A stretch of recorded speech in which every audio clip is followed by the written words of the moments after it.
멀찌감치 떨어진 곳에 혼자 기다리곤 하는 학생이 있었습니다. 학생 1위와 가게 주인은 그 학생의 사정을 알고 아이들이 없을 때 조용히 불러 사과를 챙겨주곤 했습니다. 30년의 세월이 지났습니다. 가게 주인은 허리가 구부러진 할머니가 됐지만 여전히 그곳에 변함없이 과일 가게를 하고 있었습니다. 그런데 어느 날 프랑스 장교 한 사람이 그 사과 가게를 찾아왔습니다. 할머니, 사과 한 개만 주세요. 장교는 사과를 맛있게 먹으면서 이렇게 말했습니다. 할머니, 이 사과 참 맛이 좋습니다. 할머니는 빙그레 웃으며 그 장교에게 앉으라고 의자를 건네줍니다. 군인 양반, 자랑 같지만 나폴레옹 황제께서도 소년 사관학교 시절에 우리 가게에 와서 가끔 사과를 사서 그렇게 맛있게 드셨답니다. 벌써 30년이 지난 이야기입니다.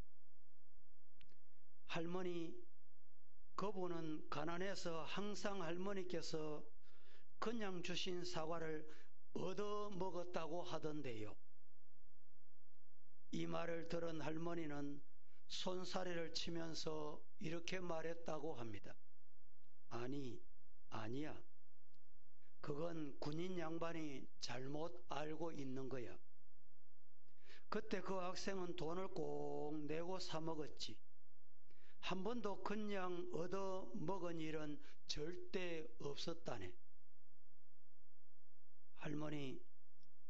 할머니는 나폴레옹 황제가 소년 시절에 겪었던 어려웠던 일이 사람들의 입에 오르내리는 것이 싫은 듯 극구 부인했습니다.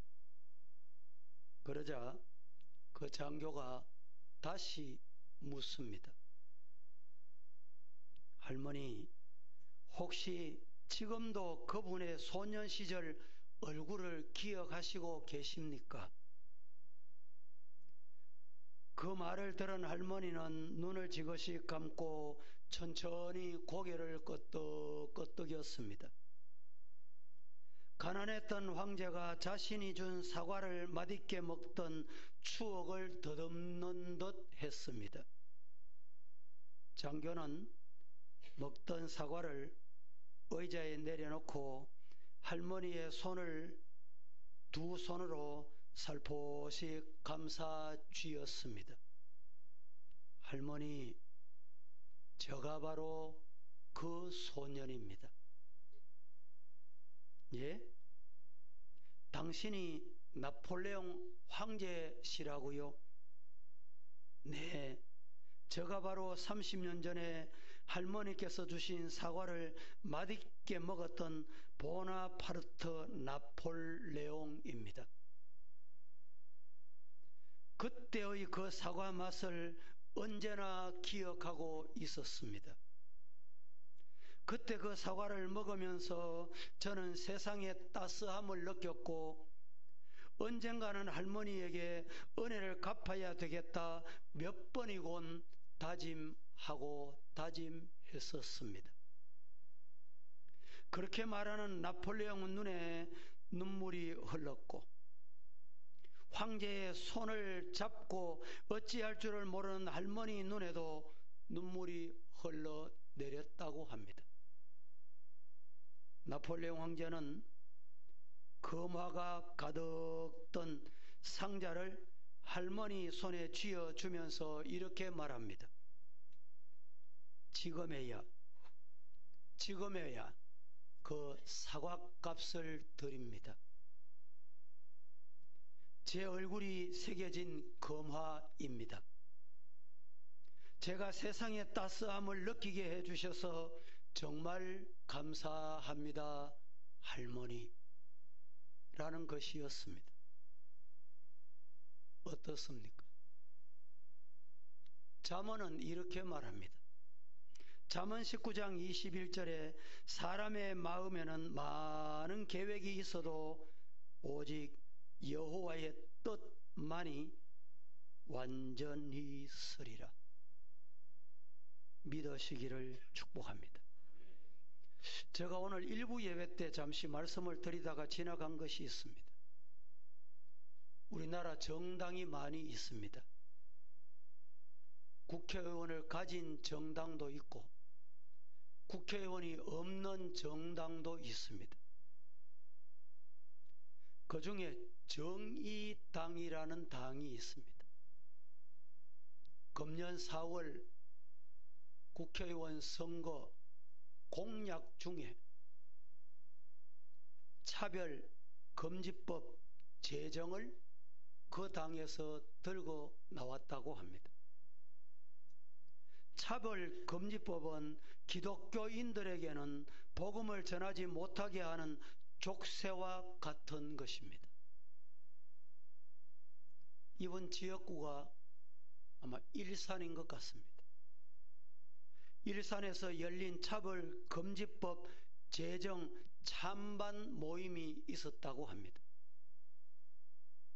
그때 정의당 대표 그분이 나도 신앙인입니다. 신앙인이라고 해서 기독교로 착각하면 안 돼요.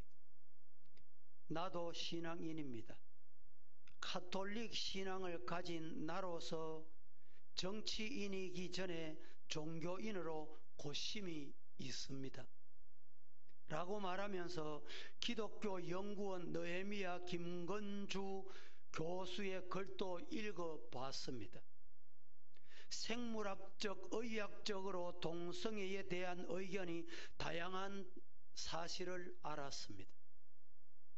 스스로 게이라고 밝히는 캐톨릭 사제들도 있다는 사실을 알았습니다. 이렇게 그는 말합니다. 여러분, 예수님을 믿는 신앙인이 어떻게 동성애를 지지할 수 있겠습니까? 대체 이런 사람들은 어떤 성경을 읽고 있는지 참으로 궁금하기 짝이 없습니다. 그날 진행된 토론회에서 고양시 기독교연합회 소속인 모 목사님께서 핵심적인 질문을 던지겠다고 일어섰습니다. 질문인즉, 목사님들이 차별금지법을 어기면 처벌 받습니까? 받지 않습니까? 라고 질문을 했다고 합니다. 이날 주제가 동성애였기 때문에 이 이야기는 결코 동성애에 관한 설교를 목사가 하면 처벌 받느냐 안 받느냐 대단히 중요했기 때문에 그렇게 질문하게 됐던 것입니다. 질문한 목사는 성소수자의 행동이 잘못되었다고 강단에서 말하면 이단을 이단이라고 말한다고 하면 처벌한다면 처벌금지법은 목사들을 처벌하는 법이네요. 이렇게 말을 던졌습니다. 그래서 우리가 차별금지법 제정을 반대하는 것입니다. 그 목사님이 힘주어 그렇게 말씀하셨다고 합니다. 여러분, 이 차별금지법은 소수가 다수를 억누르는, 다수를 지배하려는 악법 중에 악법인 것입니다. 시대가 기도하지 않으면 안 되는 시대가 된 듯합니다. 어떤 목사님이 영국에 계셨는데 우리 한인 목사님이었는데 영국 시민권을 받았어요. 영국 교회들이 목회할 목회자가 없으니까 이 목사님께서 영국 교회 초빙을 받아서 심우하게 됐습니다. 초빙 받아 가보니까 그 큰 교회 교인이 3명이 앉았더래요. 3사람이 앉았더랍니다. 8년을 그 교회에 심우했는데 8명으로 부흥이 됐습니다. 그 목사님께서 이렇게만 목회해서 안 되겠다 생각했는지 오전에는 영국인 교회를 목회하시고 동일한 교회에서 오후에는 한인들 목회하기로 결심을 하고 목회를 합니다. 문제는 영국 교회가 왜 이렇게 됐을까? 이유는 간단하더랍니다. 차별금지법 통과된 다음부터 성도들이 복음도 마음대로 전하지 못하고 목사가 복음을 전하지 못하니 교회가 교회 구실을 하지 못하게 됐다는 것입니다. 우리 한국 교회는 낮 시간에 말씀드린 대로 하나님의 은혜입니다. 은혜 중에 은혜입니다. 지금 새벽 시간에 로마서를 강의하면서 나갑니다. 오늘 본문 로마서를 제가 읽으면서 성경을 새벽에 읽을 때 저는 2가지 성경을 읽는다고 언젠가 말씀드렸지요. 개역 성경을 읽고 개역 개정판 성경을 동시에 읽습니다. 오늘 본문에 보면 모든 것을 아들 주시니가 모든 것을 주시지 않겠느냐. 개역 성경에는 모든 것을 은사로 주시지 않겠느냐 이렇게 되어 있습니다. 여러분, 성도들이 신앙생활을 하다 보면 좋아하는 성경 구절이 있어요. 특별히 내게 힘이 되는 성경 구절이 있습니다. 잊을 수 없는 성경이 있습니다. 또 어떤 경우는 이 성경 때문에 내가 힘이 공급되었어. 낙심할 수밖에 없는 상황에서도 낙심하지 않게 되는 용기와 힘을 주는 성경이 있어요.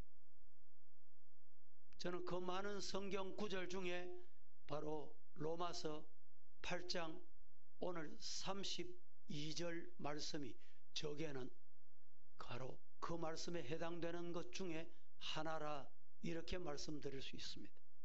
32절에 뭐라고 말합니까?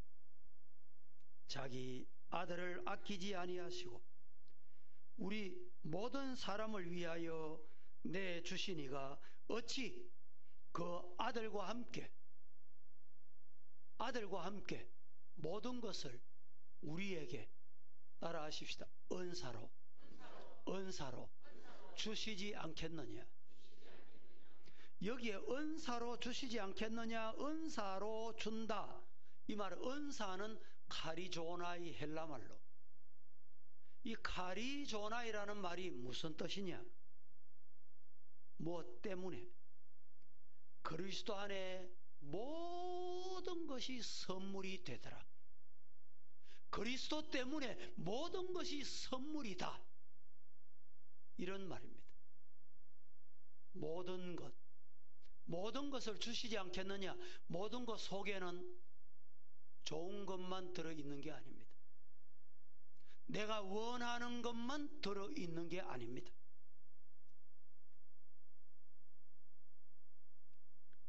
이 말씀을 제가 묵상하고 기도하고 하다가 전에는 이 말씀을 마음에 깊이 새기기 전에는 친절한 사람은 좋은 사람, 힘들게 하는 사람은 나쁜 사람, 좋은 일은 행복한 것이고 나쁜 일은 불행한 것이다. 보이는 대로 반응해 왔습니다.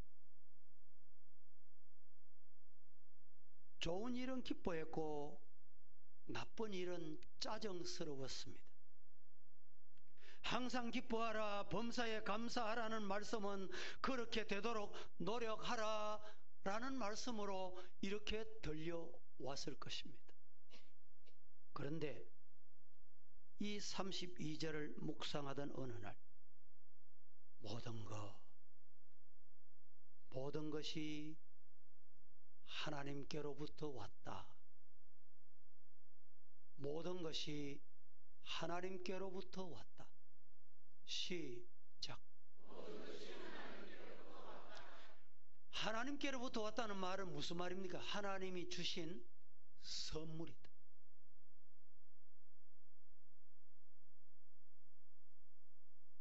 깨달은 후부터 친절한 사람뿐만 아니라 힘들게 하는 사람도 내게 주신 선물로 보여지기 시작했습니다. 하나님께서는 사람을 통해서 내게 선물을 주시는데 때로는 친절한 포장지 속에 선물을 담아서 주실 때도 있으시지만 때로는 불친절한 포장지 속에 하나님이 선물을 담아 주실 때도 있으시더라. 믿습니까? 지금은 저 사람이 나를 힘들게 하지만 저 거친 포장 속에, 저 거친 포장지 속에 하나님의 선물이 담겨 있을 거야. 그렇게 바라볼 때 여러분, 그 포장지 때문에 속에 담겨져 있는 그 아까운 선물이 떠나게 될까봐 그 받은 선물을 고이 풀게 되더라는 것입니다. 포장지가 마음에 들지 않는다고 내팽개치다가 자칫 선물까지 놓치는 어리석은 사람이 되면 안 되지 않습니까? 하나님, 제가 어떻게 해야 저 사람 안에 담겨 하나님이 내게 주신 선물을 잘 받을 수 있을까요? 하나님께서 도와주셔야 되겠습니다. 이런 훈련 가운데 실제로 나를 무척 힘들게 했던 사람 속에 담겨있는 엄청난 선물을 때로는 본 적이 있습니다. 누구나 좋은 일도 있지만 때로는 힘들어 피곤하고 때로는 지쳐서 내 눈앞에 안 보이면 참 좋겠다.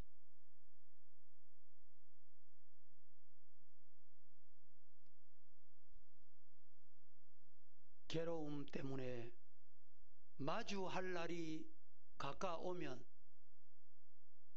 며칠 전부터 머리가 아프고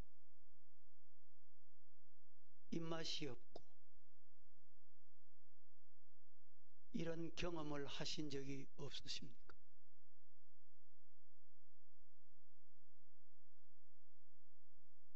그러나 이 괴로운 일 가운데 좋은 선물을 담아 주시는 하나님,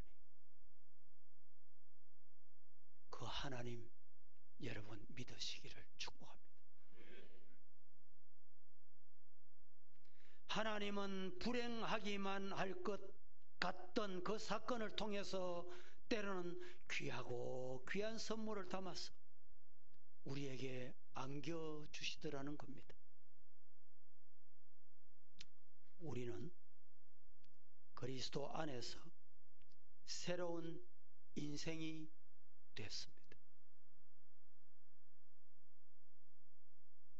우리에게 주신 모든 것은 하나님의 선물입니다. 따라하십시다. 우리에게 주신 모든 것은 하나님의 선물이다. 오늘 겪어야 할 모든 사건도,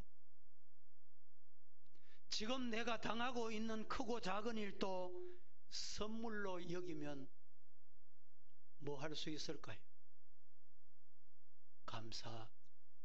감사할 수 있습니다.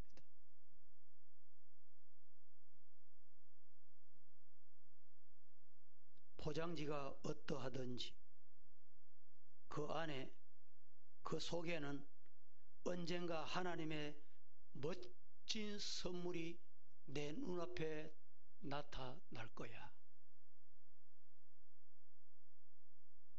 선물로 주신 오늘 기쁨의 하루를 하나님께 영광 돌리는데 사용하시기를 축복합니다. 32절을 다 같이 한번 봉독하고 싶습니다. 32절 다 같이 시작. 자기 아들을 아끼지 아니하시고 우리 모든 사람을 위하여 내주시기가 어찌 그 아들과 함께 모든 것을 우리에게 주시지 아니하겠느냐. 이 말씀이 내게 주신 생명이 된 후 사람과 사건을 보는 눈이 달라질 수 있습니다. 자기 아들을 아끼지 아니하시고 우리 모든 사람을 위하여 내게 주시니까 어찌 아들과 함께 모든 것을 우리에게 주시지 않겠느냐. 이 말씀에 하나님의 음성이 들려지기를 주님 이름으로 축복합니다. 기도하십시다. 거룩하신 하나님, 오늘 또 모든 것이 선물임을 저희들이 다시 한번 고백하기를 원합니다. 우리는 거부하고 싶고 내 눈앞에 마주치는 것이 때로는 온몸이 저려오고 아프게 될지언정 하나님의 선물이 담겨 있다는 것 깨닫고 하나님 앞에 감사할 수 있는 우리 서부의 성도 다 되게 하여 주시옵소서. 예수님의 이름으로 기도합니다. 아멘. 이제 특송 화평 목장 오늘은